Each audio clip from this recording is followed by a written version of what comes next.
Hey, what's up? What's going on out there? I was checking out this show called The Speakeasy with Emmanuel Acho and LaShawn McCoy and this other guy. I forgot his name. I think his name was like Care Bear or something. And they were talking about how much blame should be placed on a quarterback's win-loss record. I'm of the thought process that the quarterback win-loss thing is just the stupidest argument that I can think of as far as football goes. It makes entirely no sense to me because football is one of the biggest team sports you can play.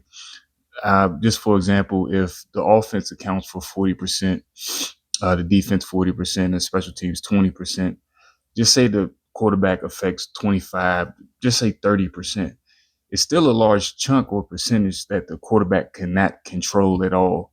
So if a quarterback goes out there and balls out, does everything he's supposed to do, and the team still loses, is that his fault? Why are we placing so much emphasis on him having a win loss record? I don't know. It's just weird, and I don't know when it started.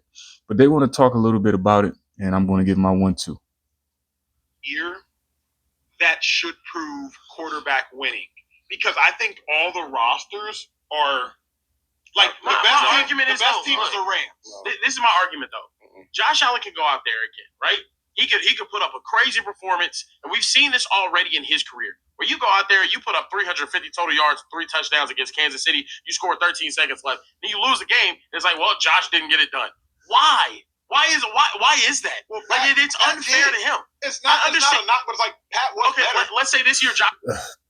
And Ocho, that's what threw me off about this whole conversation. Ocho, whatever. He was saying that the Pat was better. That made no sense. If anybody watched that game, they were going back and forth. And they got this thing with QB duels, which is another stupid ass narrative too. It's not boxing. Like these guys are not facing off individual against individual. It just makes no damn sense. But he was saying that Pat was better. I'm like, if anybody watched that game knew that they were going back and forth, and whoever was the last person with the ball was probably going to win. Allen goes out there. He's fighting for his life. The run game's completely gone against the Texans. He puts up 250 total himself and 2 touchdowns, no turnovers. They just come up short because they don't block consistently enough to make stuff happen on the opposite side of the ball. Is it his fault they didn't win? They didn't win?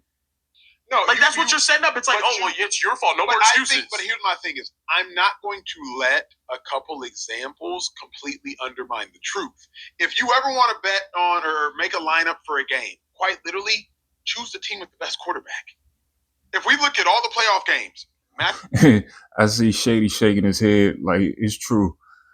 Like I remember so many instances where the defense was great, the quarterback play was but I get Acho's point. It's like it makes your team that much better having a good quarterback, but it's not the end all be all. Like when I watched the Texans game and CJ Stroud was out there looking like he was trying to get a game away, like he had some like he was in the mob's pocket or something, throwing all them damn picks, fumbling the ball, looking like a jackass. And the defense stepped it up. Now, if they win the game, they won the game.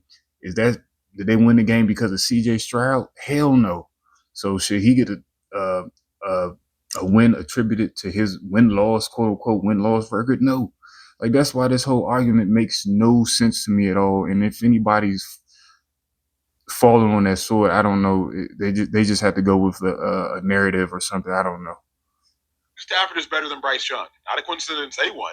Drake May is better than Justin Herbert. Not a coincidence they won. Josh Allen is better than Trevor Lawrence. Not a coincidence they won. Okay, if you want to say that Jalen Hurts is better than Brock Purdy, bet. So right now I'm 3 out of 4.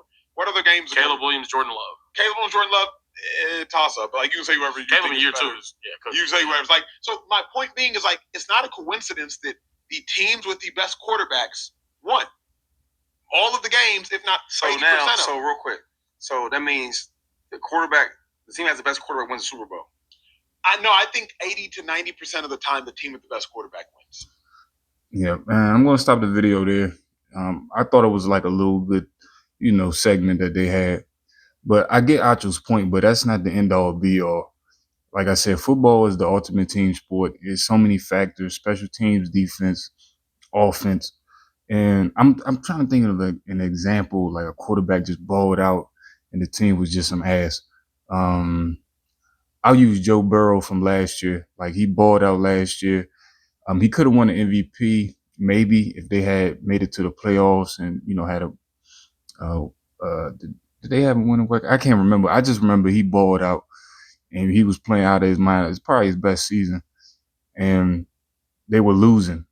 But I can't place the blame on them because that would make no sense. The defense was horrendous. Like, it was terrible. Like, that's why this whole QB win-loss narrative, it just makes no sense. And when they put head-to-head comparisons with QBs, that's another thing that makes no sense. I don't know. It's just weird. But that's my 1-2 on it. Leave your commentary. Let me know what you think.